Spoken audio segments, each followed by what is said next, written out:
नमस्कार दोस्तों। आशा है कि आप सभी लोग खुश होंगे, स्वस्थ होंगे और मैं भगवान से प्रार्थना करती हूँ कि आप सभी लोग स्वस्थ रहें, खुश रहें और अपने जीवन में आगे बढ़ें, तरक्की करें। ये दिन बेहद खास है और ये दिन है मेरी शादी के बाद जब मैं पहली बार अपनी मायके आई थी। मेरे साथ मेरे परिवार के सभी सदस्य थे। उनको देख कर के काफ़ी अच्छा भी लग रहा था। आज थोड़ा सा ऐसा भी अनुभव हो रहा था जैसे कि मैं अपने घर में मेहमान बनकर आई हूँ। कहते हैं कि शादी के बाद काफ़ी डर भी लगता है।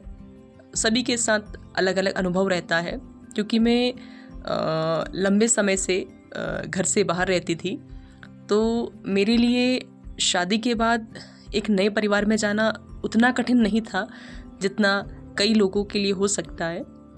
और ये हमारे पहाड़ी संस्कृति में रिवाज है कि जब भी लड़की शादी के बाद अपने मायके आती है तो अपने घर की हर देली को प्रणाम करती है और मैं भी वही कर रही थी। आप देख रहे होंगे कि पीछे हमारे घर में सामान काफ़ी अस्त व्यस्त फैला हुआ है। वैसे अक्सर ऐसा होता नहीं है क्योंकि शादी के बाद सभी लोग काफ़ी थक चुके थे और इसलिए आपको दरवाजे पर आगे पीछे कपड़े इस तरीके से बिखरे हुए दिख रहे होंगे, लेकिन कोई नहीं, इतना समझा जा सकता है कि शादी के घर में अक्सर सामान अस्त व्यस्त हो ही जाता है।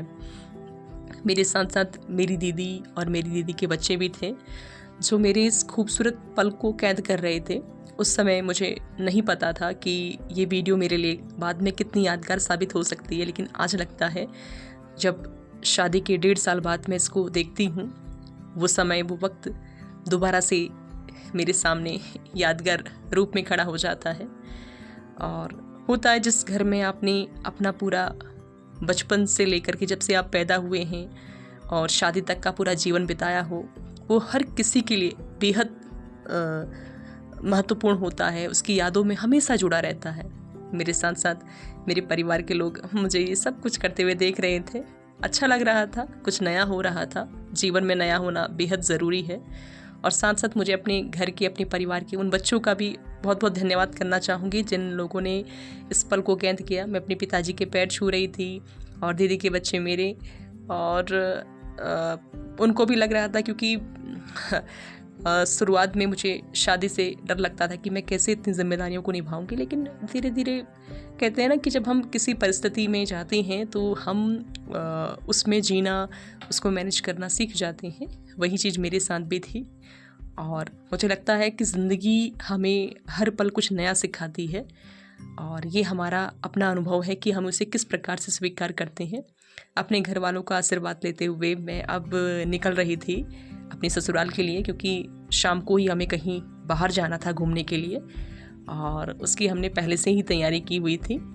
तो अब वक्त था सभी लोगों से विदा लेने का और विदाई की पल हर किसी के लिए अलग अलग हो सकता है।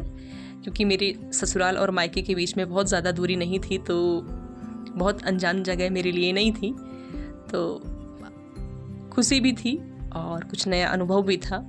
और कहते हैं कि ज़िंदगी हर वक्त कुछ नया सिखाती है और वो मैं भी सीख रही थी। और मैं अक्सर बहुत बेहतर तो नहीं लिखती हूँ, लेकिन कुछ ना कुछ अक्सर मैं लिखती रहती हूँ। तो मुझे एक पंक्ति याद आ रही है कि ज़िंदगी हमारी सोच से बिल्कुल अलग होती है, लेकिन ये ज़िंदगी होती है। धन्यवाद।